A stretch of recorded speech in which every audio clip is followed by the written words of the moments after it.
Nós estamos assistindo no Brasil de hoje uma brutal invasão, se correto ou não, ou se acertado ou não, depende da visão de cada um e, curiosamente, até no plano político, mas há uma assombrosa invasão do Supremo Tribunal Federal na criação das leis e na alteração da própria Constituição da República.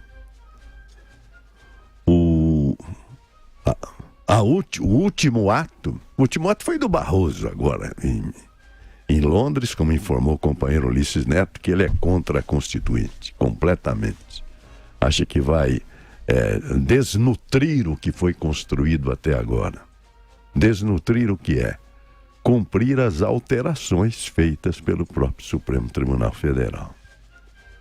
Nesse último ato do foro privilegiado, em que se entendeu que os crimes praticados no exercício do mandato poderão ser objeto de ação, ele alterou o conceito previsto na Constituição, inserido na Constituição, que não refere que é a partir do exercício do mandato ou em relação a ele.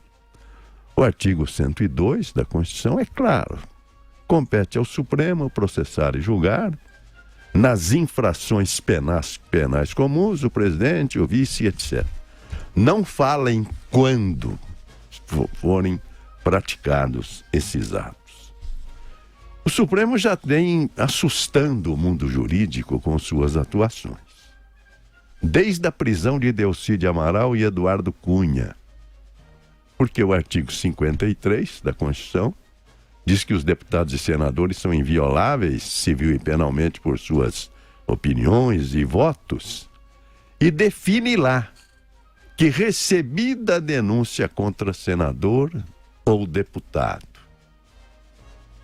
por crime cometido após a diplomação, quer dizer, desde que diplomado, o Supremo dará ciência à casa respectiva que, por iniciativa própria de seus representantes e pelo voto da maioria de seus membros, poderá até a decisão final sustar o andamento da ação. E o Supremo mandou prender antes de instaurar o processo e antes de comunicar ao Congresso Nacional ou esperar a posição do próprio parlamento.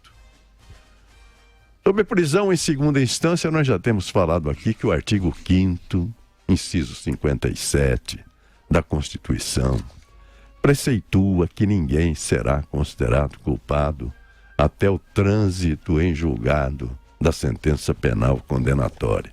Mas alterou também a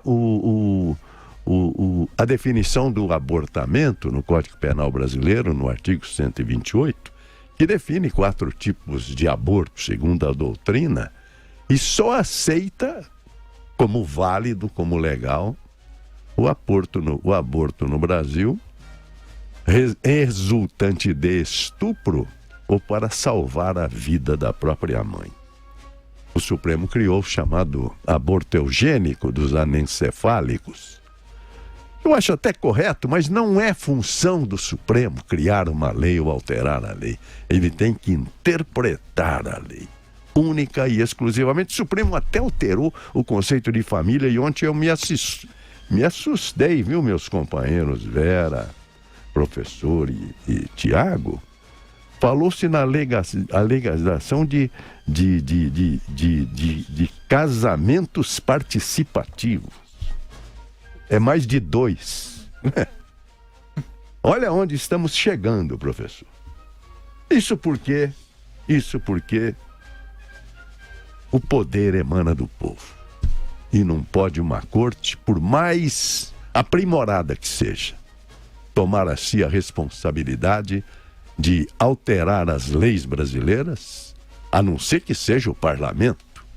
O povo elegeu o parlamento para construir as leis. É muito perigoso que 11 pessoas, na verdade 6, que a maioria é 6-5, alterem todas as leis que foram construídos por representantes dos mais de 100 milhões de brasileiros.